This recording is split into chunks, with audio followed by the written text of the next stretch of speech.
Quick question. If nothing changes in your life for the next 5 years, are you okay with that? If the answer is no, you don't need more motivation. You need a new design. I created the Life Design Masterclass for people like you, high achievers who feel stuck but know they're meant for more. In 60 minutes, I'll walk you through a step-by-step blueprint to realign your money, your time, and your purpose. Go to lifedesign.com, that's LIFEDESYN.com, and grab your spot today.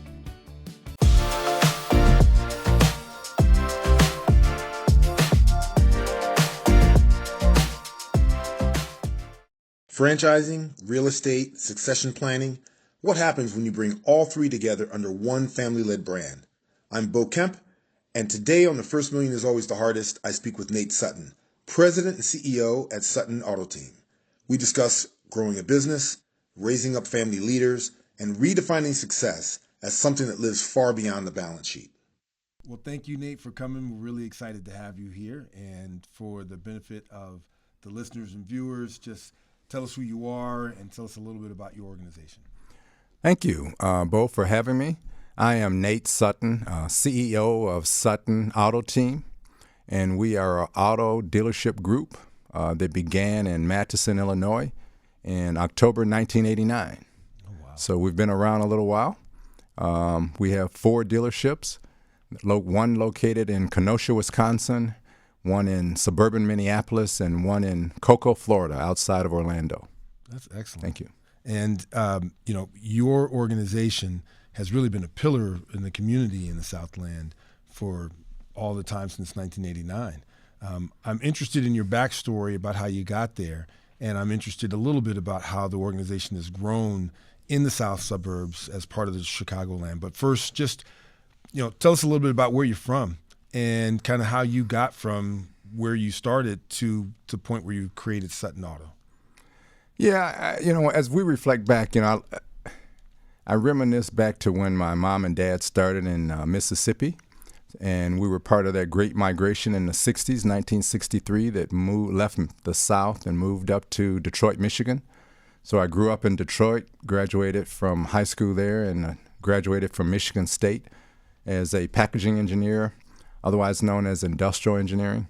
So began life believing I was going to be a corporate guy. I just was chasing the dream of 40 years in corporate, the same company, retiring at age 62 with 40 years and a great pension, and life is not always a straight line. So here I am selling cars. That's funny. So where in Mississippi is your family from?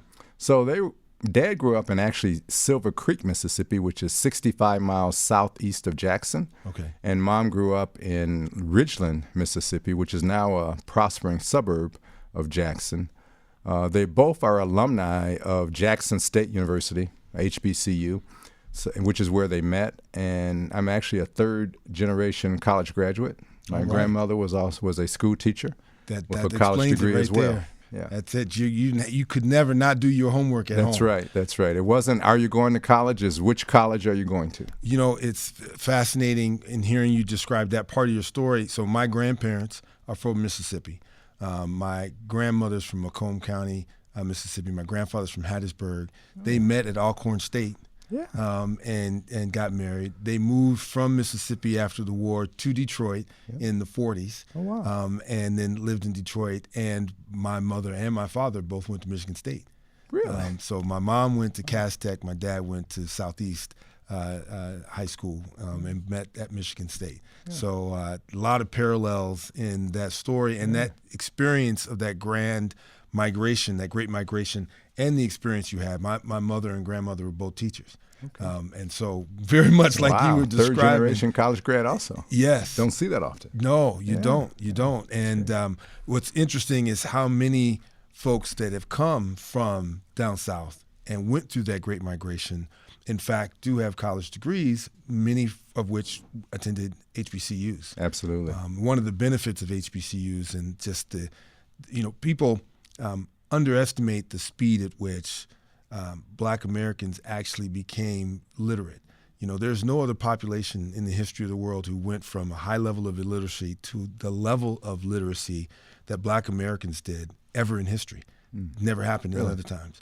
right? Because you have to take that prior to 1865, the vast majority of Black Americans were not literate. But by the time you get to the turn of the century, in the 1900s, the vast majority were. Right. And a lot of that had to do with just a deep desire of wanting to focus and get educated, but also HBCUs that were starting to be developed, as you get into the early 1900s. So interesting. Yeah. So after you finished at Michigan State, what did you end up doing? Well, I got my dream job at Owens Corning Fiberglass, which was a building materials company. It was engineering as an engineer, began as an engineer. Had tremendous success the first 3 years. Had like 4 promotions in the first 2 years, and then a third promotion on the fast track, if you will. Yeah. Thought life was grand. Started out in Newark, Ohio, moved to Toledo, Ohio. Married my high school sweetheart right out of college. So we began together. She was a claims adjuster for Allstate Insurance and State Farm. So as we navigated corporate, I realized that, engineering was wonderful, but the pyramid to success was very, very short, very tight. So I decided I wanted to go into sales. And because I was an engineer, I wanted technical sales. So I left Owens Corning and went to IBM. Okay. And became an engineering specialist for IBM, selling mainframes and computer-aided design equipment. And where were you based for IBM? Still in Toledo. Okay. Yeah, still in Toledo. So they had an opening in Toledo, so it worked out great. Started there. Again, was graced to be extremely successful. The 5 years I was there. So the first year, I was like 160% of sales objective. Wow. And 140% the second year. So life was going very well. They sent me to Harvard and Babson and a couple universities for executive management training. That's awesome. And I thought that was going to be my career path. Interesting thing happened when we moved from Columbus, Ohio to Toledo when we with Owens Corning. I told my wife that, one day corporate is wonderful, but I'm starting to wonder if I will retire at 62 or 65 with corporate America. And I think we should think about options. So there's something out there called a self-fulfilling prophecy, which is if you kind of subliminally believe it, it may come true. So I told her, I said, why don't we start saving your check and living on mine? And we did that. So we saved her check. And then once we got a little bit of money, so 8 months out of college, we bought a house. 18 months later, we bought a larger home in Toledo. Then a year after that, we started buying multifamily housing. Yeah. And my dad had bought homes when I grew up, and he used to buy HUD property, fix them up, rent them out, or sell them. And I said, let's just start buying real estate. So we bought our first duplex, and had positive cash flow, and that flowed in. This is all while working at IBM. Yeah, and what time frame is this? What years are you talking about? So I graduated from college. I'm really old now. I graduated from college in 1978. And so we bought our first house 8 months later, February of 79. Moved to Toledo, Ohio in 80, around there. So we bought our 80s. Condominium probably around the first duplex around 1984. Yeah. So between 1984 and 1986, we actually acquired 60 units. Wow. So, and that was not our plan. We didn't really have a plan. I was working at IBM, doing well. I never will forget that in 1986, we actually made over $100,000. And you were like, man, I made it. Yeah, we made it. We made it. That was the top of the, I was doing well at IBM. We had positive cash flow from these 60 units. Yeah. And it was just to stay, so then we kind of tweaked the goal and said, well, maybe we can do real estate and corporate together. Yeah. So we set a goal of having 400 units. And the idea was 400 units. We were putting them on 15-year amortization schedules. Right. So they'd be paid off if we could get to 200 or 300 by age 30.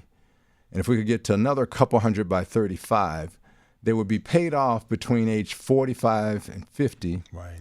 With 20 years at IBM, which was 45, I get lifetime medical, Right. even though you don't really get a significant pension. I was not worried or concerned with that, but because we'd have enough positive cash flow. So our grand plan kind of evolved into becoming this real estate, for lack of a better word, real estate magnate, right? Where we're going to have 400 or 500 multifamily, units, and just be a landlord and manage real estate. It's interesting because a lot of the folks that are listening to the show are trying to figure out, how do I get to that stage? And they're deciding between being an entrepreneur and real estate. And for those who are focused on real estate, one of their biggest questions is, should I be buying single-family homes and flipping them?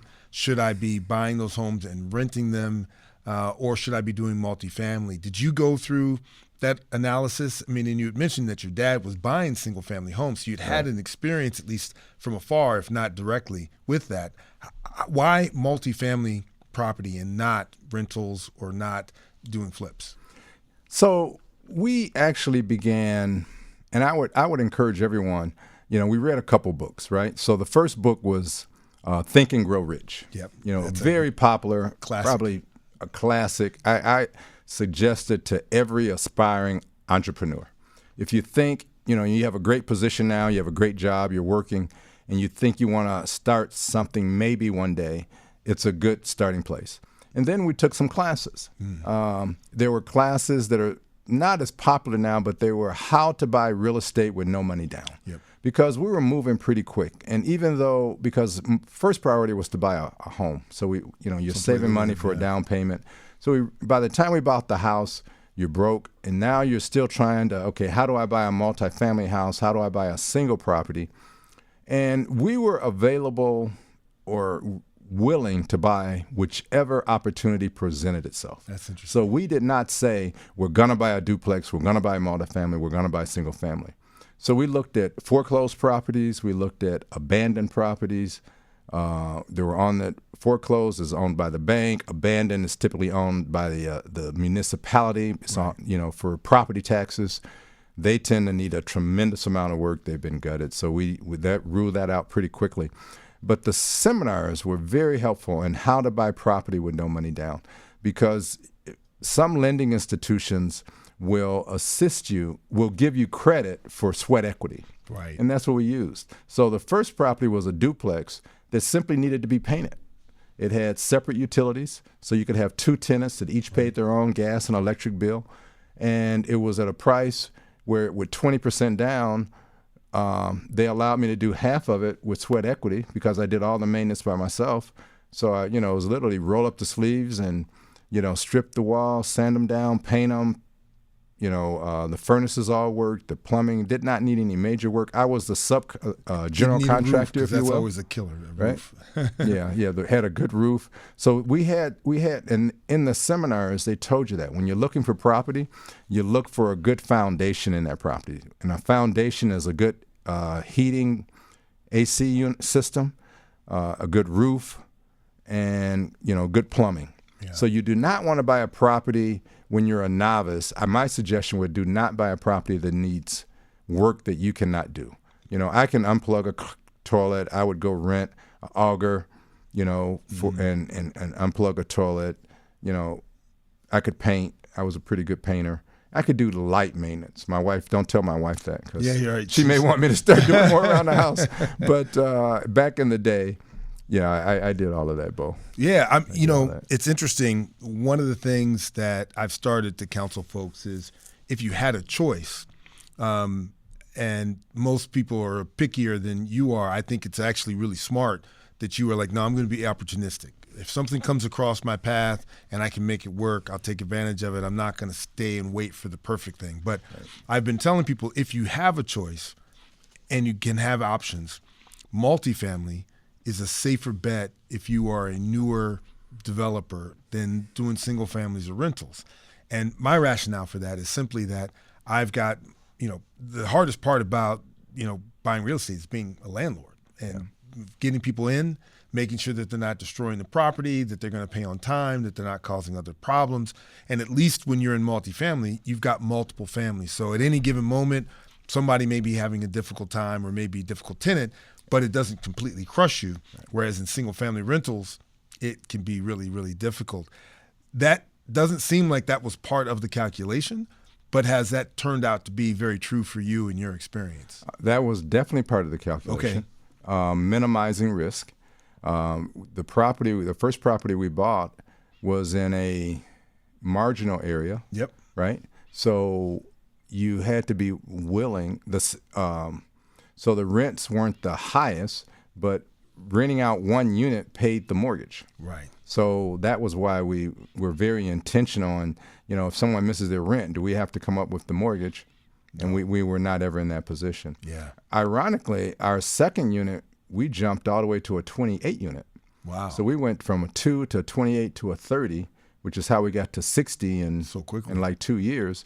And the 28 unit, because we were networking, going to different seminars on real estate and how to buy real estate with no money down, we just met people. Yeah. And at one of the meetings, a gentleman said, I know a guy selling a 28 unit, and he may be willing to do the financing for you. And I went, really? Really? Yeah. Okay. And we met with him, and he said, well, I won't do 100%, but I'll do 95. So you're like, I don't know. Let me think about it. No, actually, we could scrape up to 5%. Yeah. We scraped up to 5, and he did it for 5 years. That's and amazing. In 5 years, we had to get a mortgage, and that was an 80-20. But it was a 28 unit. It was 60% empty. Wow. He and his brothers had inherited the property and just let it go. They were none of them were in real estate. The property was in a okay neighborhood again. Yeah. So they just let it go. And so the irony, it was a brick building with a laundromat, beautiful property, exterior, and the interior, none of the units were malicious, were damaged to a major degree. Man. I mean, it was literally paint, little plaster. Every unit had a separate furnace. So you had separate utilities. You didn't have to worry about boilers. So we went to 100% occupancy in 90 days. Our positive cash flow was huge. And it was just great, So. But there's two things in that story that's important that I want to highlight because we talk to people about this. Mm-hmm. The first is that you went and you educated yourself, right? So it wasn't just that, hey, I'm interested in doing this, but I'm going to invest some amount of time in actually studying, literally studying, whether it's I'm taking classes, I'm reading books, I'm doing something. And I think for a lot of folks who aspire to be in this space, they underestimate the value of actually just studying. But the second part of it, and related, is the networking. And the networking comes not just because I'm meeting people that have things. It's I'm learning.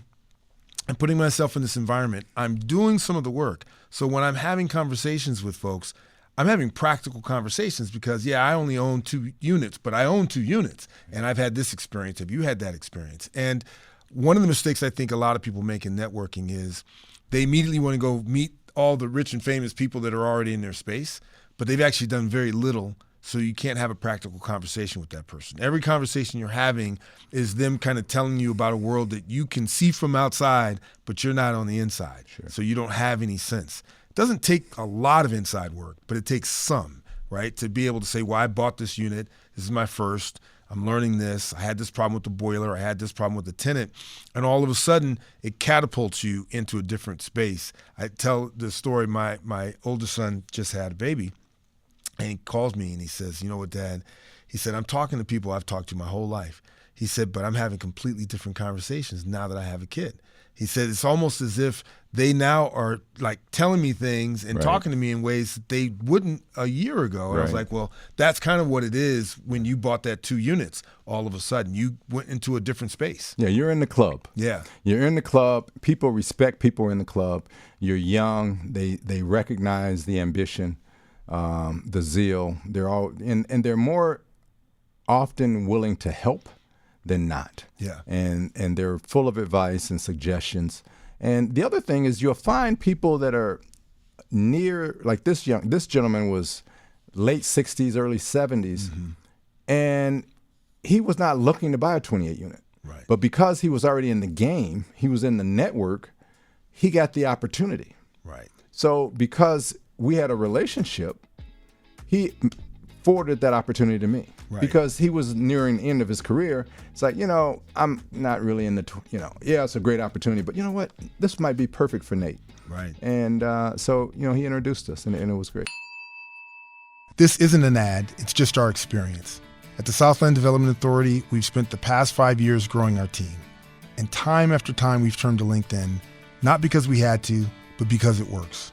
It's where we found people who share our mission, our energy, our commitment to the community. For a small but growing organization, it saved us both time and money and connected us to the talent we might never have found otherwise. If you're looking for the right people to help grow your business, I can tell you from experience, LinkedIn works. You're listening to The First Million is Always the Hardest. We are now returning to the show. One of the things I've talked about at times is that you can often find mentors in places that are highly unexpected. Right. And sometimes these people don't look at all like you thought your mentor would look like. They come from a different background. They've got all kind of different aspects to them, but they see something in you, like you were saying. This gentleman may have said, I remember being, in my late 20s, early 30s when I was trying to get started out, and I see Nate, and they think, you know what? I relate to you, and therefore I'm going to help you. But a lot of people bypass that person. That person's in front of them, but they don't see that person for who they are. What do you think was the difference for you? And in addition to that gentleman, what other people served as kind of mentors for you in that process?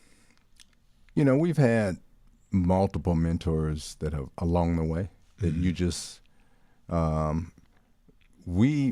you meet unintentional. You meet not looking for anything. Right. It's really just a relationship that builds.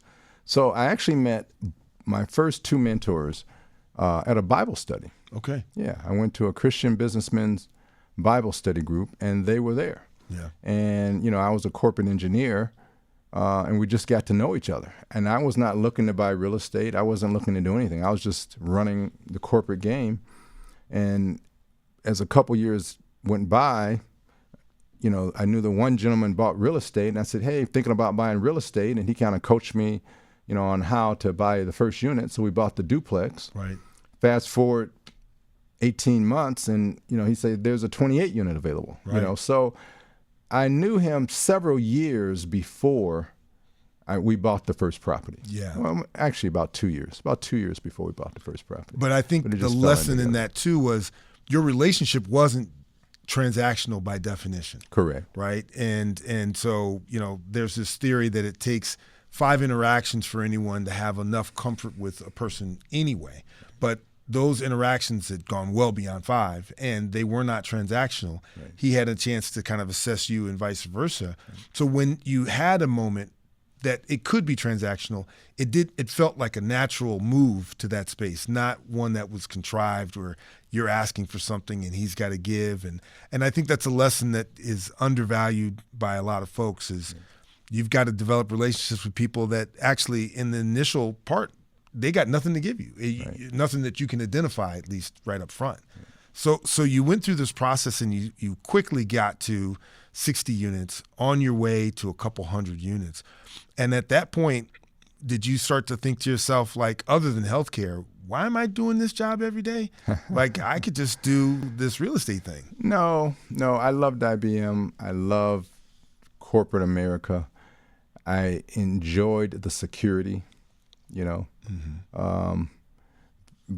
that same Bible study, I met a gentleman who was a car dealer, and he was a Ford dealer. And we got to know each other in the Bible study. Yeah. And he had a son who's 1 year older than myself, and his son was running the dealership. So his son and I developed a relationship. Yeah. Just as friends, right. Because we were similar age. We both had our first child right around within 6 months of each other. Yeah. And I was in real estate and corporate, and he was selling cars. And he looked like a country bumpkin that had 2 quarters, literally, and that was it. You know, didn't polish his shoes, and you thought he didn't have any money, but just sold cars because car dealers don't make any money, was my perception. And so we have 60 units, and we have them for about 18 months. And then we decide, you know, having 400 units would be wonderful, but do we want 400 tenants? Yeah, 400 potential problems. Do you right? want 400 furnace? Yeah. Do you want 400 hot water tanks? Yeah. You know, so we started thinking, okay, what are our other options? Yeah. Because now we had bought these properties undervalued. We had fixed them up. We had equity. Yeah. Not a lot, but we had some. And now I'm only 28 years old, 29, and we start thinking, okay, what's next? What's the next chapter? And I said, well, I'm an engineer. We could buy a manufacturing company. And I thought, well, that's a lot of work because you have to have a widget. You know, it's capital intensive, inventory. So we said, well, which companies out there have the lowest failure rate? And it turns out manufacturing companies have one of the highest failure rates. That's interesting. It turns out that dealerships, 2 out of 3 fail the first 5 years. And it turns out that fast food franchises, McDonald's, had a 1% failure rate. Yes. So I'm like, 1%, 66% in car dealers, greater than that in manufacturing. Let's buy McDonald's. Yeah. So when I grew up, our next door neighbor was a regional manager for McDonald's. How about that? And, you know, he was like in the neighborhood, the guy that everybody, you know, just respected, right? And he wound up buying McDonald's restaurants. He left the company after 20 years or so and wound up having around 5 restaurants. So I called him up. I said, hey, Stuart, Nate Sutton. He said, I'd like to buy Mickey D's. I'm thinking about it. What do you think? And he said, I think it's a great idea. I'll sponsor you.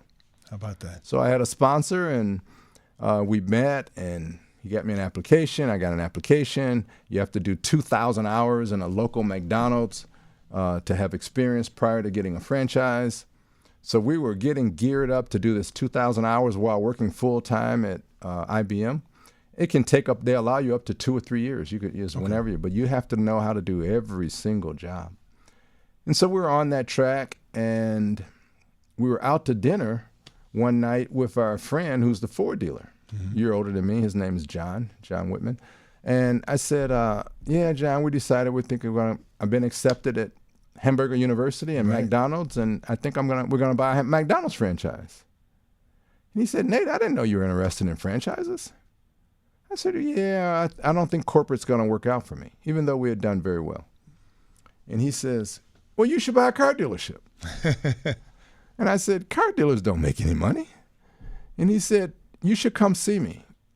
Yeah. And I said, well, all right, I'll come see you. So I went out to see him, and he actually was very transparent, which means he put out his financial statement. He showed his income statement. He showed me his balance sheet. I about fell out the chair because here I thought this guy was a country bumpkin and he's financially independent. You know, I just never, ever, ever would have guessed that you could make money selling cars, you know, even in volume. So it's a very low margin business, 1, 2, sometimes 3% of sales. But your widgets are $60,000. I was going to say the big ticket items. It's a big ticket item. So now 1.5% can be real money, right? Right. So I said, wow, I got to rethink this whole process now because I'm accepted at Hamburg University, and if I'm going to get in the car business, that's a whole different animal, right? Yeah. So a friend of mine worked for Ford Motor Company, and I called him up, and I said, hey, does Ford have a dealer training program? And he said, actually, they do. I said, really? He said, I can get you in. I can get you an interview. Right. So long story short, he got me an interview. You have to have experience to be in the training program. Okay. Which meant I had to leave IBM and sell cars or have some type of responsibility in a car dealership to show that you have an acumen for retail. That's a commitment. That's a commitment. So you imagine making $100,000 selling cars. My first year I made $33,000. And That's a rough Christmas. That was a very challenging season. Fortunately, and in order to get into the program, you have to have liquidity. So you had to save So I had money. to sell all of the apartments. Wow. So we sold the units. We came up with $150,000. The minimum to get in was $100,000. Mm-hmm. So we sold it, but now you do not have the positive cash flow from and the wonderful thing about real estate is you get back then accelerated depreciation. Right. So you were paying no income taxes on your income from corporate America. Right. It was like cake and eat it too. It was just wonderful being in the real estate business. Yes. So now I'm making $33,000 and I have to pay taxes. Right. So my wife had quit her job because we had 2 kids.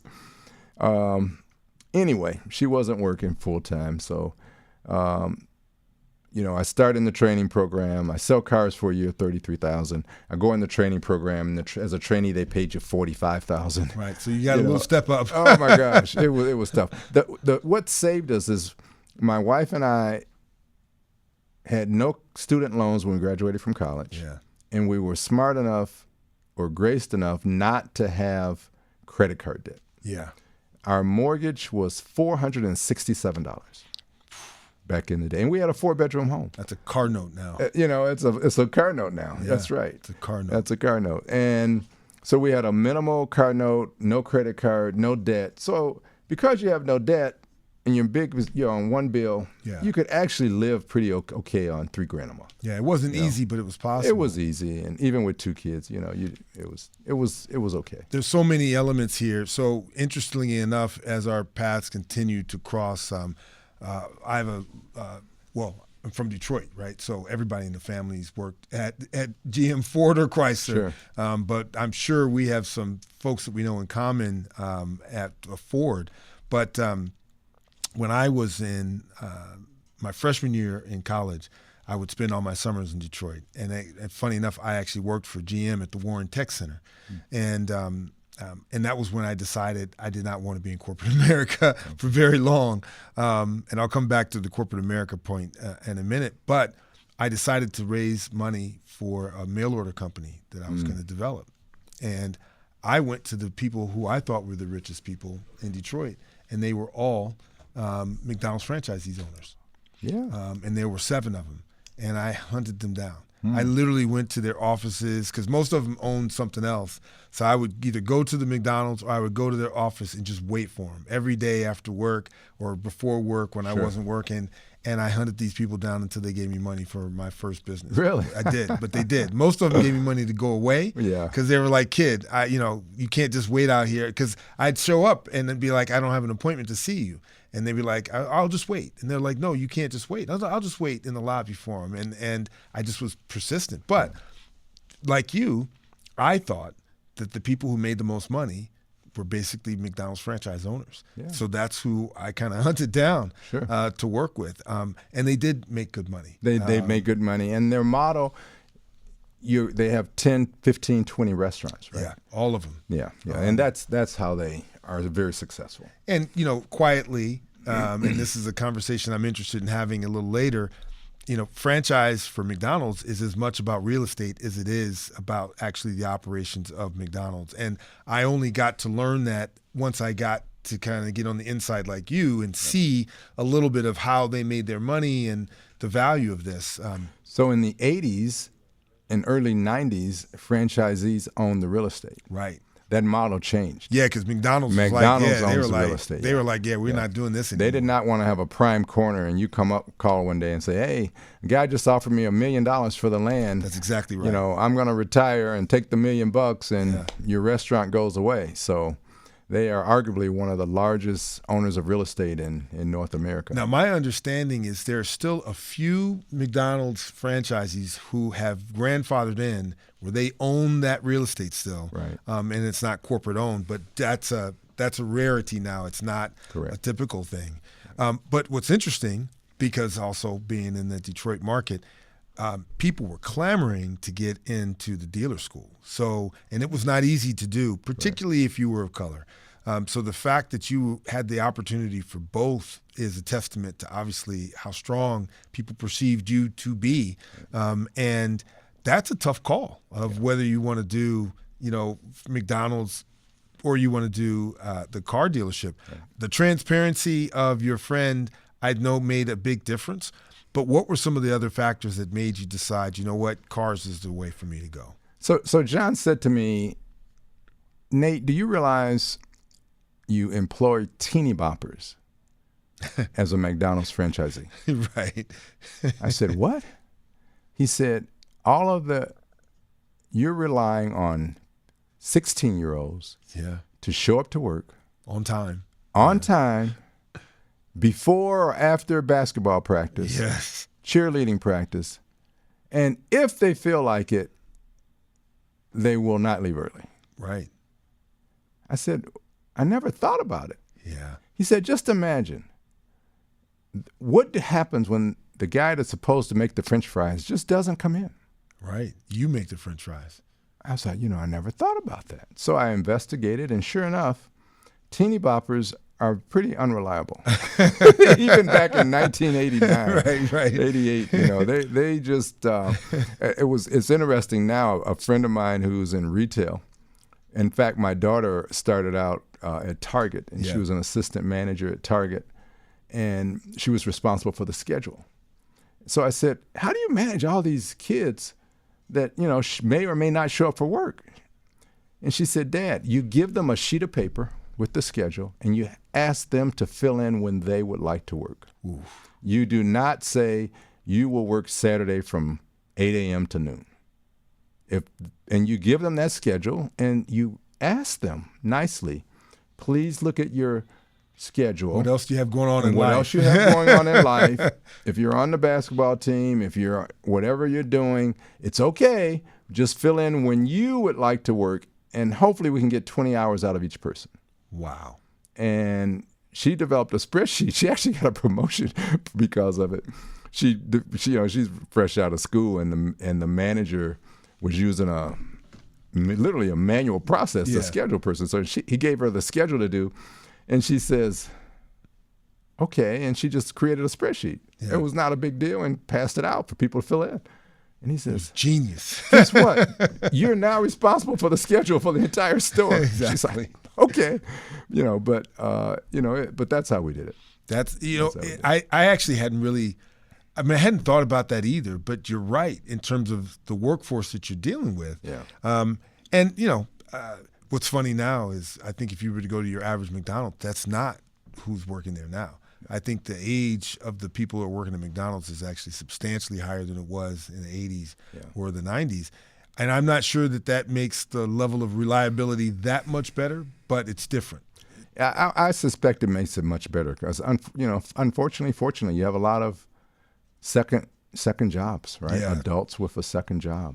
Quite a few. Yeah. Quite a few. So it's a challenging season. Now, but hiring people to work at so I have never worked directly at a car salesman, but I've sold just about everything just because as a kid I was always trying to make money.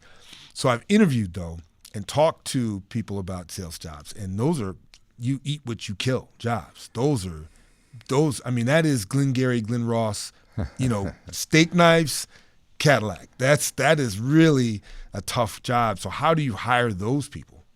So it's not as difficult as it appears. Okay. The average salesperson, if he shows up to work and follows up with customers, will make around, just an average one will make around $4,000 per month. Okay. A good salesperson is going to make $5,000 to $6,000 per month. Gotcha. And then you have your top 20% who have been in one location. We have a young man that's been there since 1990. Mm-hmm. 1991, he joined us. Still there. Every customer is a repeat customer, referral, so he's not waiting for someone to walk in and say, I want to buy a car. Right. He has an established what we call book of business.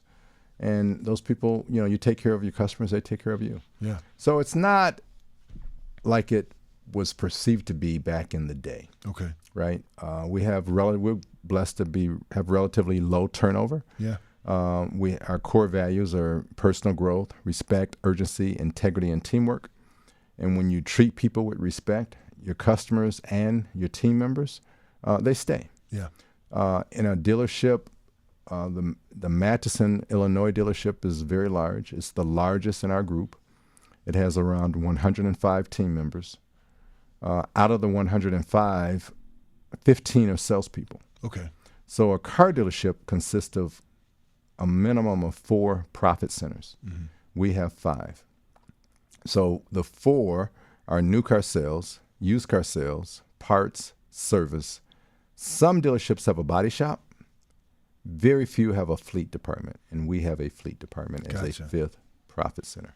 That's all right. Big. So that's our model and we do some things that some dealerships do not, but to minimize turnover. So when you decided that you were not going to do McDonald's and you're going to go to this Ford opportunity, did they already assign a location for you to be in Matteson, or did you pitch that this is where I want to be? How did you think about where your franchise should be, and how did you negotiate that with Ford? Sure. So franchises are extremely difficult to come by. Literally 100 applicants for every opportunity. Yeah.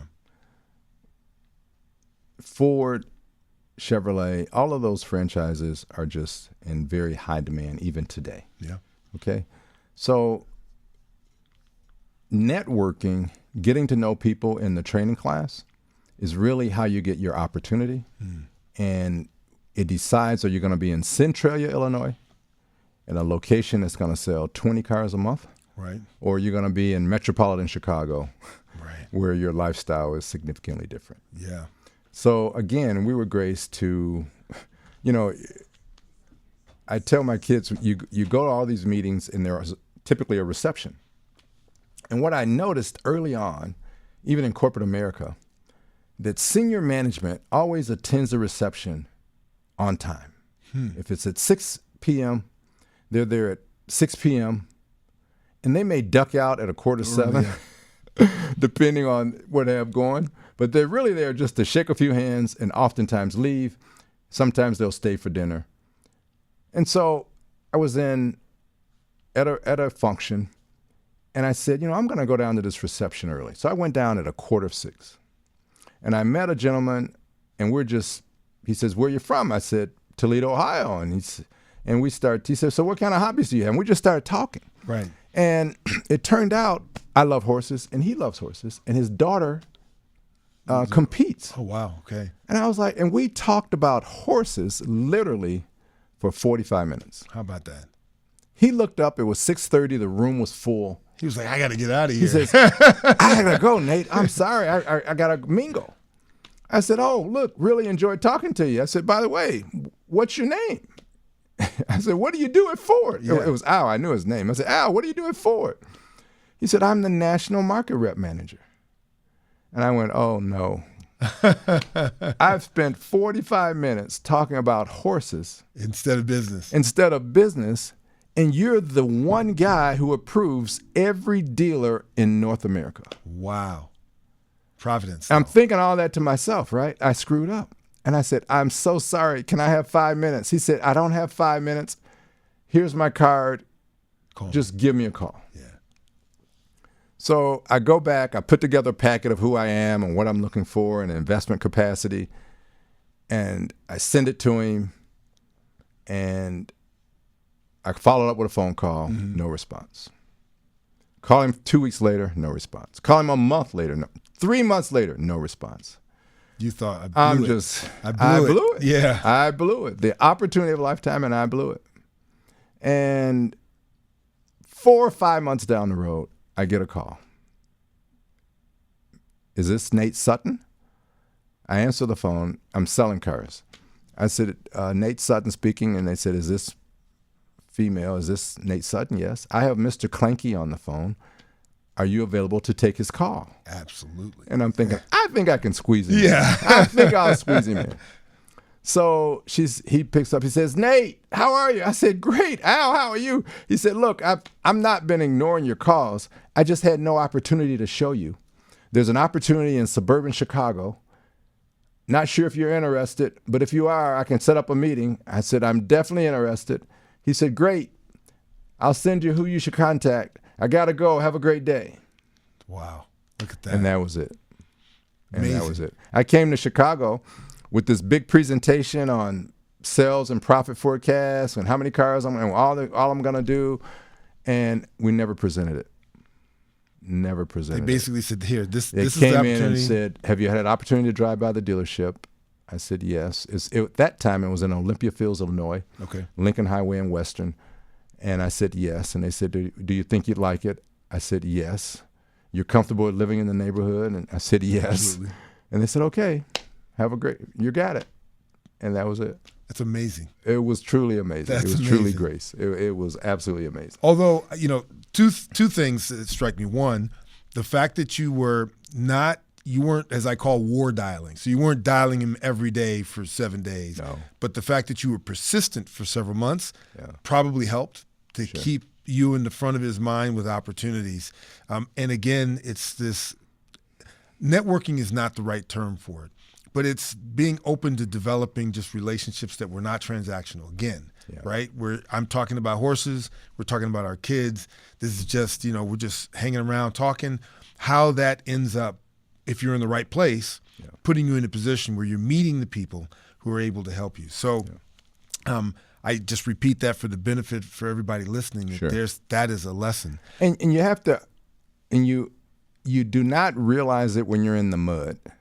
But the reality is, when he went back to the office, someone gave him my resume and had already pre-qualified Nate Sutton Right. as being on the A list, the B list, or the C list. Yes. So when he does not, those people, individuals that are in your life and you come across, typically are not interested in the nuts and bolts, because there's plenty time to get to the nuts and bolts of who you are and are you qualified. Right. They really just want to know what you're like, oftentimes, as a person, yeah. and character. And when you go to the bank and look for money, one of the C's, and they always say you need cash, you need collateral, you need character. Yeah. Character, you don't underestimate it. Yeah, Don't I underestimate fully how agree. important that is in the relationship and just getting a bank loan. But there's another element to the story, and it relates to the time that you spent in corporate America. And it's something that I think we are losing out on, because I think my generation was one of the last who aspired to be in corporate America. I think younger people don't. But, I try to remind younger folks that corporate America is designed to invest in you in a way that very other businesses can afford to do so. So one of the benefits of corporate America is that they're constantly teaching you and training you and exposing you. They're teaching you protocol, right? Simple things, how to answer the phone, how to send an office memo. And these things may sound and seem mundane, but they show up over and over and over again in all other ways of how you interact. And because so many people now have never worked in corporate America, like in my staff, I actually think there's only probably 3 people who've ever written a corporate memo in their life, right? So they don't even know, when you say corporate memo, they don't even know what you're talking about, right? Let alone the capacity to write one. So there's a benefit of the time that you had spent at Corning and IBM and learning just all those different elements that show up when you decide to go 15 minutes early to a meeting and engage in the conversation with someone, and shows up in the resume that you ended up somebody sent on your behalf. Absolutely. To Al, I believe Right, his name right, is, right. right? And those are things that I think a lot of times people miss. Yeah. Yeah. Yeah, so it's interesting you bring that up. My daughters, we have 3 daughters, 2 are car dealers. Mm-hmm. They did not work in the dealership coming up. We did not really want them working in the dealership. And we had a requirement. Number 1, if you ever think you want to work in the dealership or in the company, family business, number 1, you have to graduate from college. Yep. Number 2, you have to have good credit. So don't go to college, get all these credit cards, and screw up your credit. Right. And number 3, you had to have a job in corporate America for a minimum of 5 years before we will think about you coming into the car business. That's interesting. Okay? And one daughter worked for Target, Enterprise Rent-A-Car, and CarMax. Yep. CarMax as a road buyer. The other daughter worked for IBM and Toyota and got an MBA. But they both will tell you the experience you gain in corporate America in structure, in understanding how to hire, train, coach, motivate your team, you can't buy. Yeah. You cannot buy. And as a small business, you simply do not have the resources to do it, to train those people. And that is, there's so many people that are so hungry to be entrepreneurs, and they think that they can just bypass all that learning. Yeah. And I was guilty of it too. You know, I was forced to, well, I wasn't forced. I chose to go into corporate America, but because I didn't think I was quite ready to do the entrepreneurial thing, so I was always going back and forth. I now have an appreciation for the fact that I worked in these large corporations. Right. And I have now an understanding of, you know, just systems, how they work. Yeah, they're bureaucratic. Processes. Right. Processes.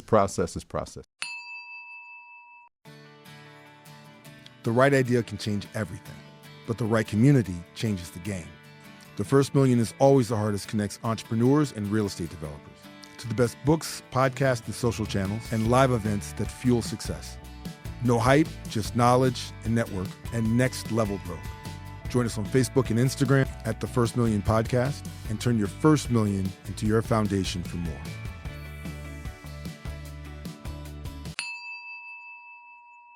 You're listening to The First Million is Always the Hardest. We are now returning to the show.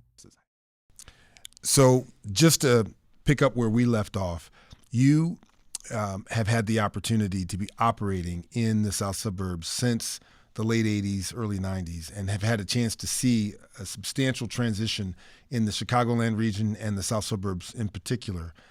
I'm curious to just get your take on what that transition has looked like, some of the challenges and some of the benefits that you've seen that have happened over time. Sure, Bo. Good question.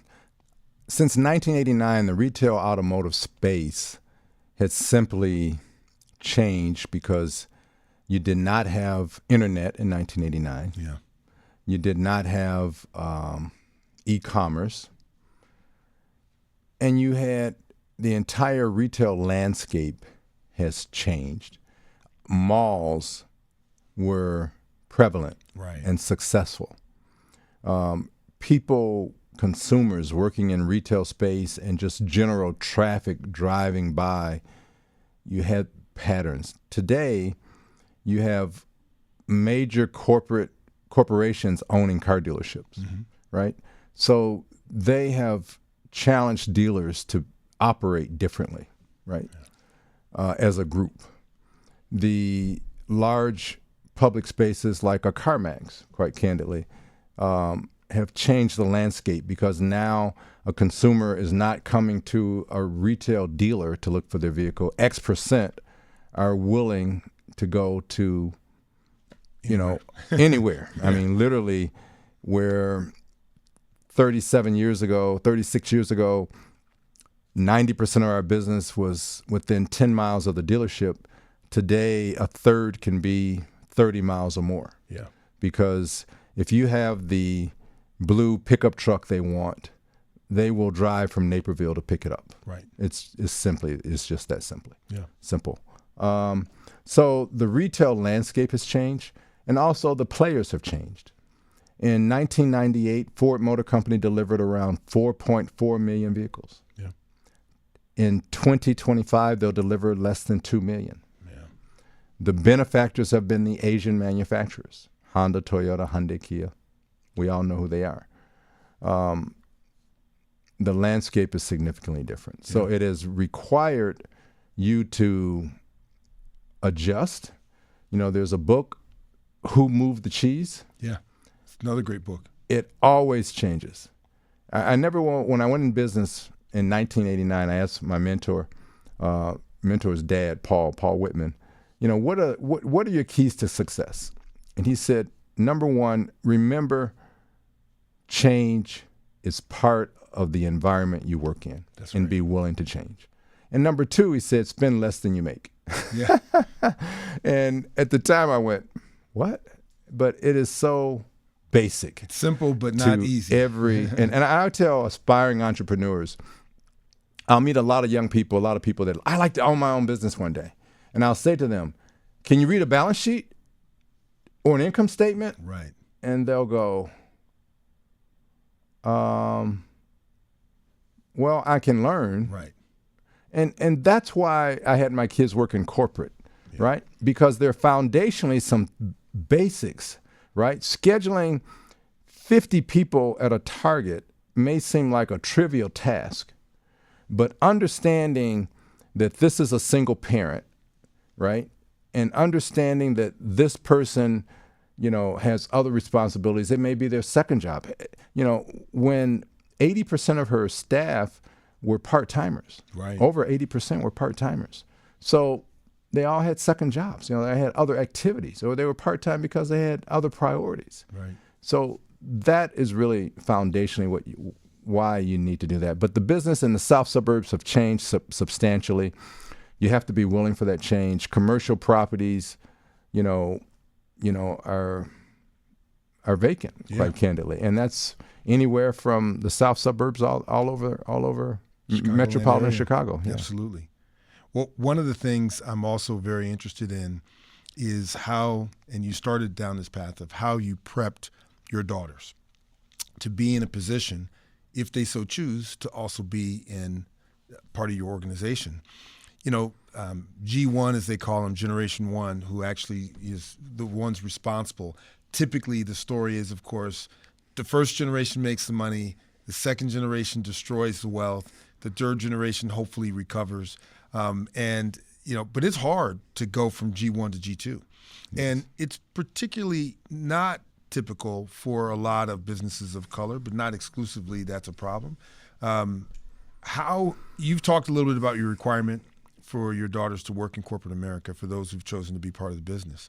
But how do you also keep them interested in the business, A, and B, humble enough that despite the fact that they do have a connection to the boss, that they still are part of an entire ecosystem that is important to operate and make that work? What's been your strategy for that? So all three of our daughters, since they were 5 years old, grew up hearing, you have a right to be poor. And to this day, they'll say, Dad, please. And we established very early that entitlement was not allowed. Mm-hmm. You are not entitled. You will not receive 1/3. Right. We'll give it to charity first. So chase your dreams. Really pursue what you want to do in life. Mm-hmm. And if it happens to be in the retail car space, great. Right. 2 selected the retail car space, but it took, I believe, 5 years in corporate for them to understand that you can work very, very hard and not get the promotion. Yeah. You can work very, very hard and may not achieve your goals. And what other options are there? Yep. So youngest daughter has said since she was 13 years old, I'm going to be a car dealer. I'm going to run the family business. Middle daughter said, I'm living in Florida. I'm going to run a hotel or resort. And that was her major, hotel resort management. She went to college in Florida. And I'm never coming back to the Midwest. Well, economics dictated that she come back to the Midwest. Yeah, right. But, she came back and she was willing to roll up her sleeves, learn the car business, work very hard. A dealership came available for sale in Florida, and we were in a position to buy it, or they were in a position to buy it. So she and her sister bought it together. That's fantastic. Yeah. So I have no equity there. Yeah. I have some money, but no equity. Right. But they were able to buy it. So, full circle. She went from hotel resort management, and the retail car space is a customer driven, right? Yeah. And so she brought a lot of those ideas to how we can do better. A lot of hospitality, exactly right. Yeah, that's amazing. And legacy is such an important part of everything. And I said to you before, I'm sure you're amazingly proud of all of your daughters, and particularly proud that you can continue a legacy. And we've talked offline, and you've been in this semi-retirement state for a period of time. But when you think about actually retiring and moving on, how do you want the legacy of what you've done, both as an entrepreneur, but also as a really important pillar of the community in the Southland, and of course with your own family, to be remembered? Well, it's spiritual, all right? So, we don't talk about, my wife and I do not require any plaques. We're not looking to have a building named after us. But we really live by Matthew 25:31 through 46. Mm-hmm. And is when Jesus comes back, or the Lord comes back for the judgment day. Mm-hmm. And he says in the text, I'm going to have the lambs on the right, the righteous, and the goats on the left, the unrighteous. And one of the lambs raises his hand and he says, Lord, how in the world did I make it? I didn't think I was going to make it. Right. And he says, when my people were hungry, you fed them. Yeah. When they were naked, you clothed them. When they were sick, you helped them with health care. So our legacy really in the south suburbs and the community will be that the Sutton family was generous in helping those who did not have. Yeah. And that's how we live. That's perfect. And I will just say, to end this segment, you've been generous with us. You serve as the chair of the Southland Development Authority. We're gracious that you have served in that way. And we are a regional economic development group whose intent is, in fact, to serve the folks. So thank you for all of that. Really appreciate it. This Thank you. was fantastic. All right. Thank you, Bo. Thank you. Appreciate that.